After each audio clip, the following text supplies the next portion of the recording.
All right, let's jump into another deep dive.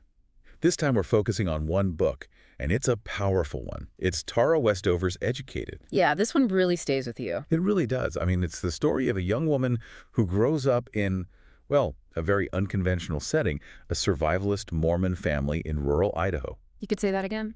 And ultimately, she ends up, get this, with a PhD from Cambridge. Incredible journey. Talk about a transformation. So today, we're going to, dive into all the crazy events of her life, try to understand her family dynamics, and really explore how education can be such a powerful force for change. Looking forward to it. Me too. You ready? Absolutely. Let's dive in. Okay, so to set the scene, Tara's childhood home, Bugs Peak, it's like another world. Isolated, rural Idaho, dominated by the family's junkyard. And their lives are totally shaped by her father's, well, strict survivalist Mormon beliefs. It's a world most of us can only imagine, right? This intense isolation, the distrust of anything outside their community, it's almost like stepping back in time. Yeah, I mean, did you catch the part about them not even having a phone?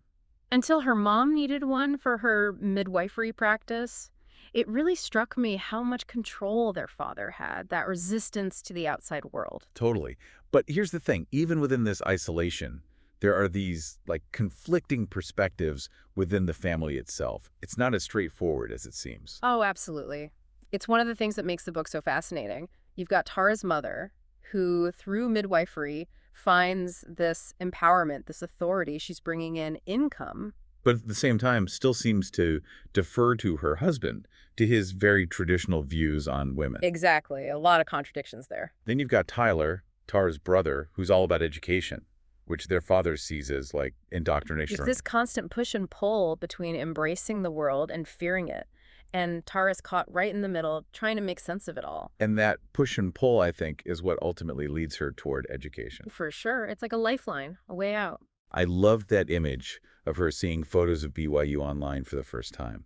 She describes it as like something from a happy movie, that yearning for something different. It just jumps off the page. It really does. But, and I think this is important to acknowledge, there's this dark side to this story that we can't ignore. Tara's very open about the abuse she suffered, especially from her brother, Sean. Yeah, that's tough to read. The physical violence, the verbal abuse, it's really disturbing. The dragging, the choking, the name-calling. I mean, it paints a really dark picture of what life was like at Bucks Peak. And it makes you question, how can a family that at times displays compassion, even protection? Like, there are moments of kindness from other family members, even from Sean sometimes. Exactly. How can that coexist with this level of cruelty? It's a hard question to grapple with. It is. And it really makes you think about the power of belief systems, how they can be used to justify even the most harmful actions. Yeah, and that's something we'll see play out even more as Tara's story unfolds. Definitely. So I think we've laid some good groundwork here, gotten a sense of the world Tara comes from, this complex family dynamic. And the beginnings of her journey toward education. Exactly. But there's so much more to explore. Oh, just getting started. So you guys ready to keep going? Let's do it. All right, let's take a quick break, and then we'll be right back to dig even deeper into Educated. Okay, so we've talked about Tara's escape from Bucks Peak, but it's important to remember her journey really begins when she arrives at BYU. Right, like that's when things really start to shift for her. Absolutely. It's more than culture shock. It's a total paradigm shift. Yeah, imagine going from a world where Europe is a country Yeah. to a classroom where you're expected to, discuss Western civilization. Oh, I can't even imagine. And this is where we see the power of education really take hold for Tara. Yeah, it becomes more than just, like, academics, right? Way more. It's a tool for her to deconstruct her past, to start questioning everything she's ever known. Exactly. And one of the most powerful examples of this is when she learns about bipolar disorder. Oh, yeah, that's a turning point. For the first time, she's able to see her father's behavior, the paranoia, the outbursts, in a new light. It doesn't excuse his actions, of course, but Right. it gives her a framework for understanding him, the complexity of his personality. Like she's finally getting some of those missing puzzle pieces. Right, and as she learns more, she starts to see the gaps, the inconsistencies in the narrative she's always been told. Like that scene where her grandmother questions her birth date. Oh, wow. Yeah. Turns out the family doesn't even have an accurate record. It's a small detail, but it speaks volumes about their detachment from, basic facts. Right. It's like their reality was so malleable, so Yeah. shaped by their belief system. And that manipulation of reality extends to how they viewed accidents, injuries. Oh, you mean how they saw them as tests of faith or punishments from God? Exactly like that horrifying scene where her brother Luke is badly burned in the junkyard. Oh, man, that was tough to read. Instead of getting him immediate medical help, they rely on faith healing. It really makes you think about the dangers of putting faith before, well, reason and common sense. It's a tough question, right? Was their belief in faith healing entirely genuine? Or was it a way to justify their isolation, their distrust of the outside world? That's a really good question. Yeah. It's hard to say for sure. But their belief system clearly served multiple purposes, right? It gave them meaning, a sense of order, but it also allowed them to resist outside influence to maintain their way of life. It's like a double-edged sword. Exactly. And as Tara dives deeper into her education, she starts to see the limitations of her upbringing, how it's blinded her to certain truths. Like her experience in that class about the civil rights movement. Yes, that's a major turning point. She's confronted with the realities of racism, of oppression. And it forces her to examine the prejudices within her own family. It's a painful process of unlearning, of recognizing how her family's beliefs have contributed to harmful ideologies. It's like she's holding up a mirror to her own past and seeing it in a completely different light. And that newfound awareness fuels her desire to learn even more, to expand her understanding beyond Buck's Peak. But as she embraces this intellectual awakening, the rift between her and her family, it just keeps widening. It's tragic in a way, right? Education, which should be empowering, becomes a source of conflict. Yeah, her family sees her knowledge as a threat, a sign that she's been corrupted. It's ironic because, in a way, they instilled in her that love of learning. Even if it was unconventional. Exactly, but they never anticipated that it would lead her so far from their sphere of influence. And when she gets that scholarship to Cambridge. Oh, that's when things really explode. They think she's been brainwashed, that Cambridge is some den of liberal indoctrination. They can't accept that she's chosen a different path. And her attempts to bridge the gap, to explain her world to them, they just meet resistance. It's like they're speaking different languages at this point. And it all comes to a head when she finally confronts her father about the abuse she endured from Sean. Oh, man, that scene is just heartbreaking. After years of carrying that burden, she finally speaks her truth. And she's met with denial, with accusation. It's like a punch to the gut because it shows the limitations of his love, his inability to see her pain. It's a harsh reality check that family love, as powerful as it is, can be conditional. Yeah, it's often entangled with expectations and control. And that's a tough lesson for Tara to learn, but it's a crucial one. It marks a turning point where she starts to realize that her well-being, her sense of self, might require her to distance herself from the people she loves most.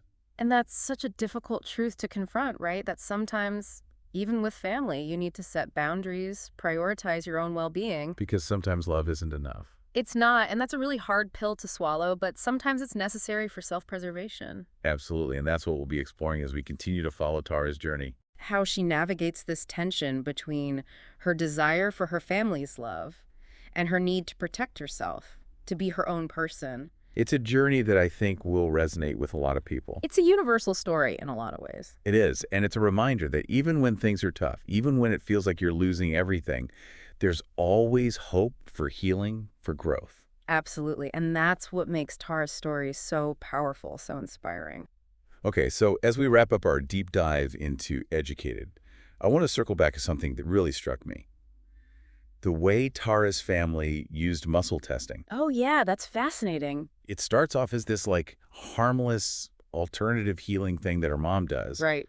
But it becomes so much more than that. It really does. It's like this tool for them to justify decisions, avoid responsibility. And to kind of reinforce this belief that they're, special chosen. Yeah, like they have this direct line to God, so they don't need doctors or anyone from the outside world. Exactly. And it's interesting because it gives them this sense of power, of certainty. In a world that often feels very chaotic, yeah. Right. But it also prevents them from really looking at themselves, their choices. Confronting those uncomfortable truths, for sure. And that need for control, that fear of the unknown, it just runs through their whole way of life. Their survivalism, the hoarding, the distrust of everything outside their little bubble. It makes you wonder if their faith was really about connecting with God. or more about controlling their own fears? Yeah, it's a really good question. And it's something that Tara grapples with throughout the book, as she gets some distance from her family. Right, as she starts to analyze things more objectively. She doesn't offer easy answers, but she makes you think about how faith and fear and control, they can all get tangled up together. And I think that's one of the strengths of the book. Yeah. It doesn't shy away from the messiness of family.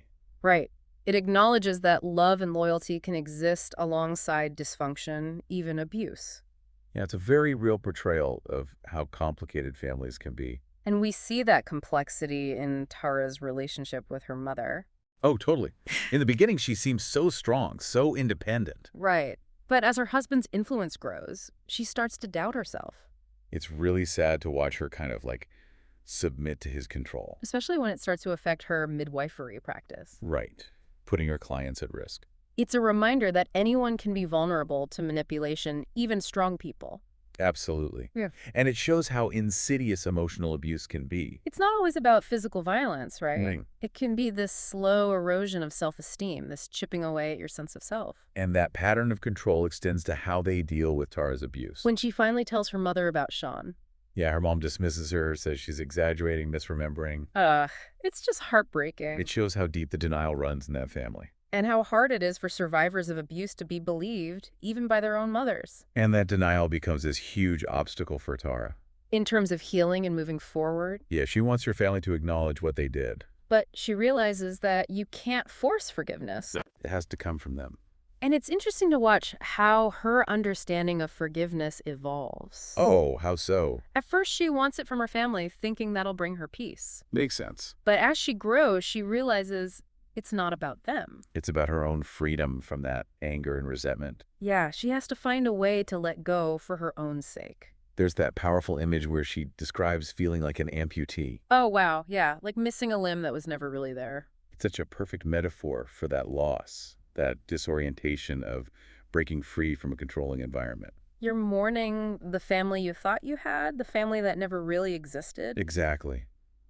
And it's a reminder that healing from trauma, it's not a straight line. It's messy, there are setbacks. It's about grieving what you've lost. And rebuilding yourself. And finding new sources of support. Which Tara does, thankfully. Right. She finds solace in her education, in the connections she makes outside her family. Those relationships give her the validation and belonging she couldn't find at home. It's like building a chosen family. Exactly. And it's so important to find those people who see you, who support you. Absolutely. And it's inspiring to watch Tara's transformation. As she embraces all the opportunities that education opens up for her. She travels, she gets scholarships, she ends up with a PhD from Cambridge. It's incredible. It really is. Yeah. And those achievements, they're not just about academics. They represent this huge shift in how she sees herself. Her belief in her own capabilities. It's a testament to the power of education to transform lives. To help us break free from the limitations of our past. And to create a future that we choose for ourselves. But even with all her success, Tara still struggles with her family. That longing for acceptance is still there. But she also knows that their worldviews are just too different. It's that heartbreaking realization that sometimes the people we love most, they just can't see the world through our eyes. And we have to find the strength to honor our own truth, to live our own lives, even if it means letting go of those relationships. It's a powerful message. And the book ends on this kind of ambiguous note. Yeah, it leaves you with questions about Tara's future, her relationship with her family. It's like life, right?